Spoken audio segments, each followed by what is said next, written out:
Ladies and gentlemen, we are back here at the BGFL studios. We are going to be talking about some very important topics about the next upcoming season. And these include our favorites for MVP and also some of the power rankings for the upcoming season because we have a lot of new teams and a lot of new players, and we're excited to see how they end up doing. So I want to start off by getting LaDenzel Cousins over here. Um, One of our favorite inner city analysts. We want to see what exactly his opinion is on the power rankings. Who's going to be the best team? Who's going to be the worst? And who's going to be stuck in mediocrity? LaDenzel? Okay, well, thanks, Chang Wafflebuns. Starting from the top, I think I gotta take the Snow Dragons this year for the number one ranking. They got Carter Larson. He's going to be coming in at quarterback. As we know, he throws missiles, but I think his wide receivers are a skilled enough group to handle these missiles instead of dropping it as we've seen the last couple of years. He's got Michael Webster, big first round pick, number one overall. It's going to be a huge addition to that team. He's going to be able to be Carter's true number one receiver. They got Jared, not the fastest guy in the league, not the best hands in the league, but he's a consistent slant runner. You know, he's always there for just the short ball, picking up first downs. And then they got Will McGarian, who dropped pretty far down in the draft, but you can't sleep on him. He's pretty fast. He's all right route runner. He's pretty good at catching the ball. He has some injury issues, tends to fall over a lot, but with all of that in mind, they're definitely the number one. Number two behind them, I got to go the Muffin Men. They're definitely a very young team. They got Pakula coming in his second year off of a wide receiver 2 season. He's looking to make the step up to wide receiver 1. They got Sharpie, who's one of the best players in the league last year, had second most interceptions in the league, defensive player of the year. They also got Daniel, second year quarterback. He was pretty good last year. This year, he's definitely looking to make an improvement in his sophomore season. And then they got Marcus. He was a rookie this year coming into the league, and he's been looking promising in the tape that we have seen. So definitely intrigued to see what he brings to their team. Number three is a bit of a toss up here. I think I got to take the Hotties. You know, they got the championship rings to back them up. They have the full Pro Crafter roster back, plus John Engelkess, who's been Offensive Player of the Year. So with that kind of stacked lineup there, there's just no way I can have them ranked any lower than 3. And this year, I've heard that EJ is actually taking a step away from quarterback, and he's going to show his talents off at wide receiver. And from the tape we have seen of him at wide receiver, he's kind of lethal. So it's going to be interesting to see how that plays out for him. Number 4, I got the Women Lovers, led by Luke and Brandon, the 2 MVP winners this league has seen. And then they got Dylan, and of course, they've got the mighty Horny Eagle, Simon. So with that kind of stacked lineup, there's no way we can rank them last. Then finally, we got the Bandits. They got a bit of a toss-up. Who knows how they're really going to do. You know, they got 2 rookies coming in with Ben and Michael. They're led by Lando, who was the sub last year. Really good filling in for Dylan, but who knows? Maybe he'll have a sophomore slump. And that's it for my power rankings. Next up, Rupert von Humphrey. All right. Now, before I get started, Ladenzel, I have one quick question for you, and that is, has your longtime man crush on Callahan Meckelkey influenced your third place controversial ranking of the hotties? Your response, please? No, that is not influenced at all, actually. It's just pure the chemistry we saw with the Pro Crafters year 1. That outweighed everything. I mean, I just think when you bring back an entire team that's played an entire season together, the chemistry that they're going to demonstrate on the field is going to be overwhelming for the other teams who are starting fresh. All right. Now, with that, I'll start my power rankings for the teams. So, the first team that I'm going to start off with is the team that I think will probably be doing the best throughout the entirety of the season, and that team is going to have to be the Woman Lovers. On this team, we're looking at some of the most versatile players in the entire league, pretty much. So, we have Luke, who's played both positions and done very well at all of them. Brandon doing the same thing. Both of those players have won MVP in the past, and Luke feels robbed of it from last year, so I'm expecting a huge response from him in this upcoming season. Dylan had an injury last season, so he didn't really get to showcase his skills.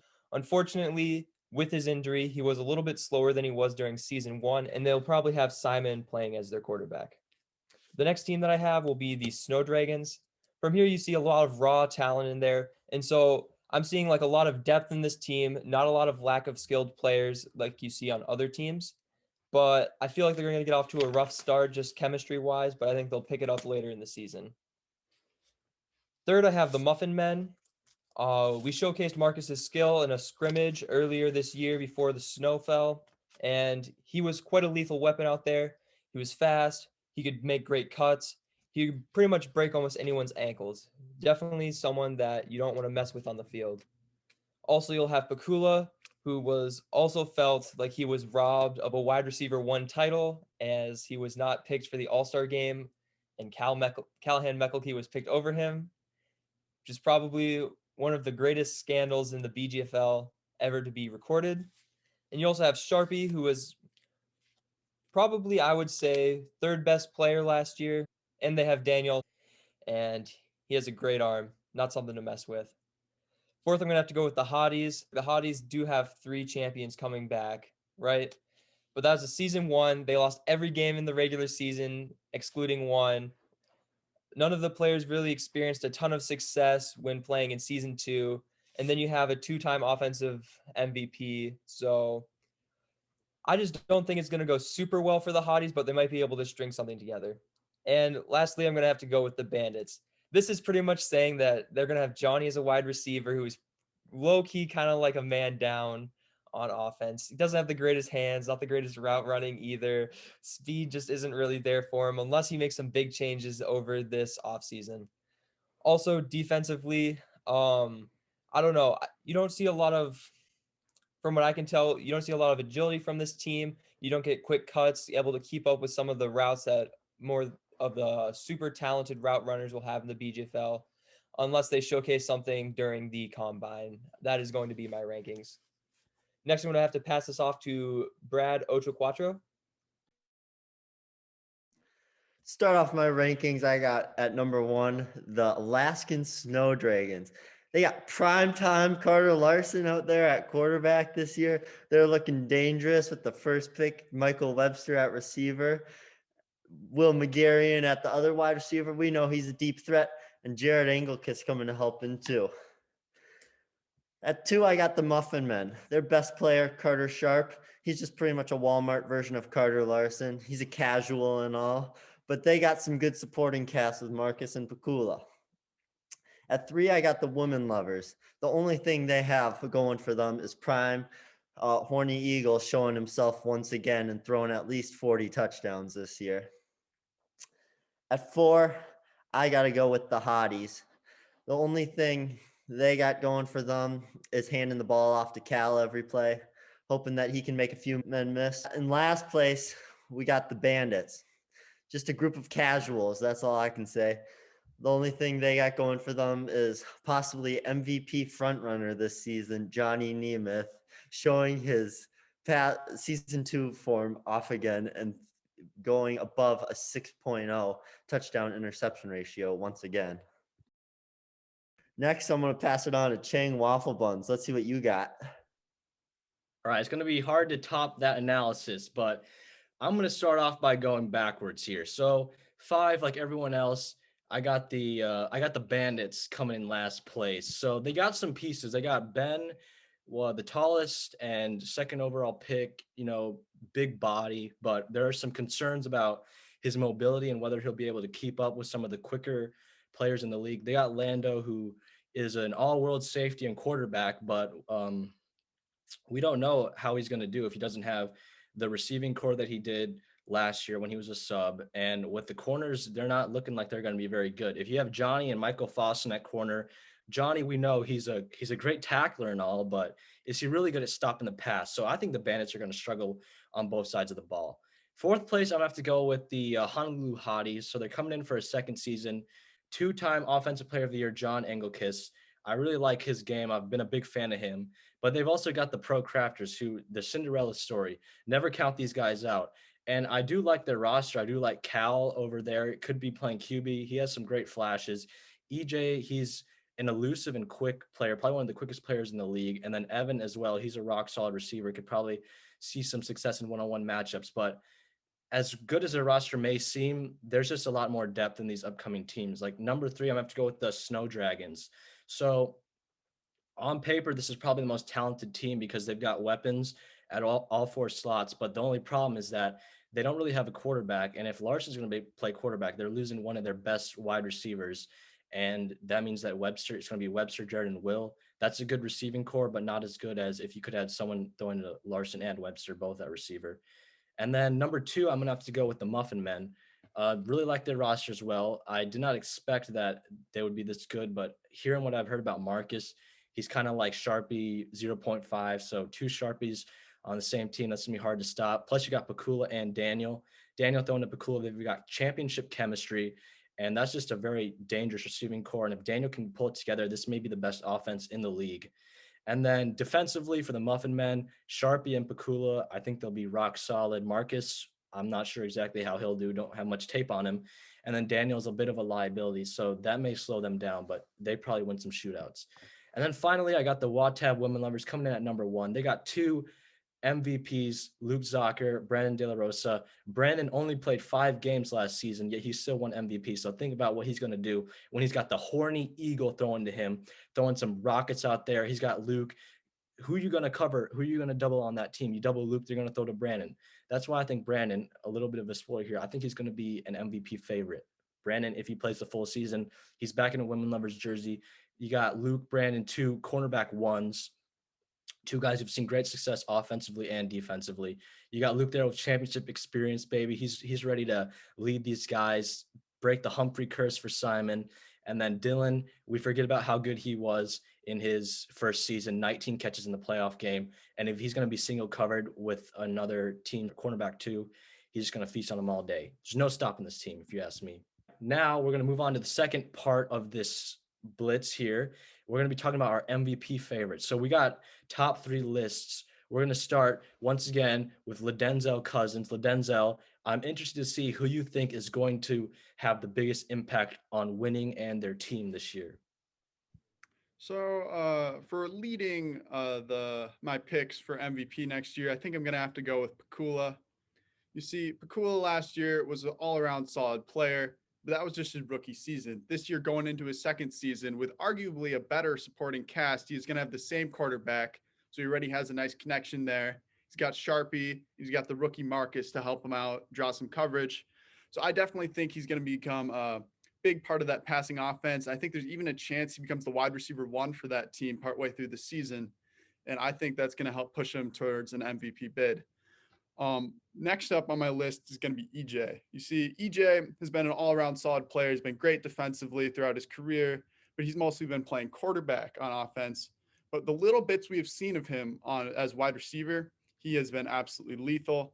I think with him playing wide receiver for hopefully an entire season, depending on how that team does, I definitely think that he could be a serious MVP candidate. And third on my list, I think I'm going to have to go with the sleeper. I'm going with Will McGarian. Will McGarian is he's probably going to be considered the second string receiver on that team, but that means he's going to be getting covered a bit less than normal. While his defensive abilities may be a bit less, he's always going to be there for the deep ball on offense. And I think he's just going to get so many touchdowns off deep ball plays with Carter Larson throwing absolute missiles towards him that there's just no way that he's going to be out of the MVP race. Next up, we got Rupert von Humphrey with his picks. Thank you, LaDenzel. The first person I'd like to talk about would be Mr. Luke Zocker for Season 3 MVP. This is a man who's felt robbed of the MVP status in Season 2, but also I'd like to talk about what he brings to the table besides his athletic ability on the football field. Luke has drafted a team of some pretty big personalities. He's got Brandon, who hasn't shown up to a few games. He's got Dylan and Simon, who in the past have had a few arguments, let's call them. And you actually have Simon hitting Dylan and making him go a little special for a little bit during Season 1. So we're going to have to see how Luke plays out and brings this team together. He's kind of going to be the glue of this team. And if he can bring them together, I see a lot of potential for this team in the upcoming season. And that is just one aspect of why I think he should be MVP. The other is that he's probably the most athletic person on that football field. He's got the speed. He's got the agility, the mobility. He knows how to play defense. He's got the football know-how, what to do. I just think that overall, he's just such a versatile player and that he can play anywhere on the field. and that wherever he does end up going, he's going to be the best. And that is just why I think he should be MVP in the season 3. The next person I want to talk about is Carter Sharp.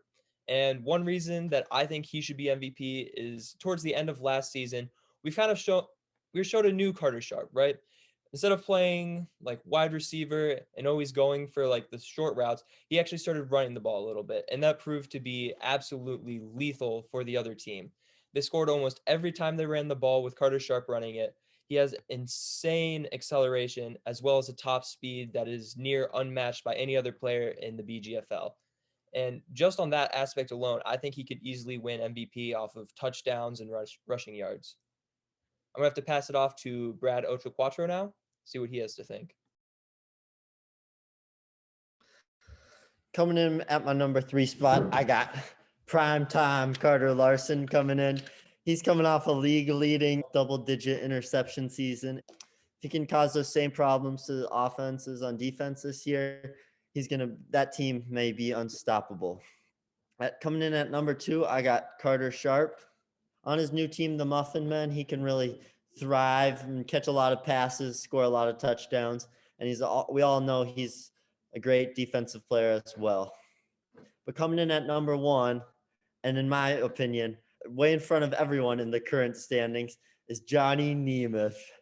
He's coming off a BGFL record 33 pass touchdown season to only 5 interceptions, and also leading the league in pass attempts, completions, and completion percentage. He held the Honolulu Hot Moms together in season 2, and he is looking to lead another team to the playoffs this year. On to you, Chang Wafflebuns. All right, well said, Brad. But my MVP, I'm going to start with my third favorite here. I got Michael Webster, the first overall pick for the Snow Dragons here. So he's going to be the number 1 target for an established quarterback in Carter Larson, who can throw both short and deep.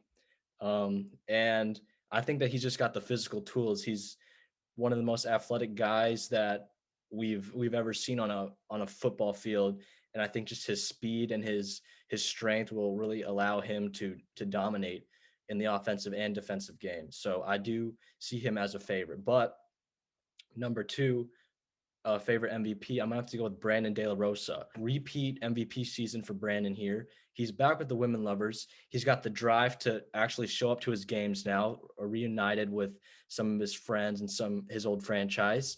And he really just showed how good he is as a wide receiver 1 last year. And I think that he's going to do even better now with Luke and Dylan. They're going to be taking up a lot of the coverage as well, and he'll just be able to run free, go one-on-one. He's probably be more of a short route kind of guy. He'll get a lot of catches, and Simon's really going to look his way a lot.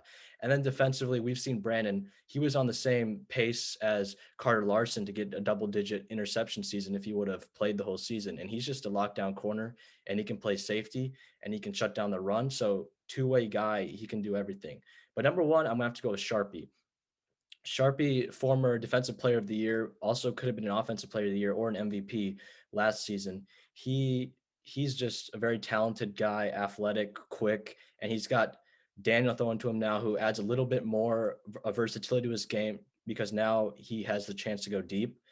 And so with Daniel throwing it to him deeper, Sharpie's really gonna, I think, stop the stereotype of him being the Michael Thomas of the league or being the short route guy. And I think he will still do a lot of short routes, and Daniel will look towards him a lot. So he'll rack up those receptions, but he's also going to get a lot more touchdowns and dominate on the defensive end. All right, so that is basically going to wrap it up. If there are any final remarks, I think Brad over there, he's smiling. I think maybe he has some choice words to say for some analysts. No. So yeah, it was a pleasure talking to you guys, all dressed up, all looking rather fine with our beautifully groomed facial hair. Looking forward to the next season and future BGFL blitzes.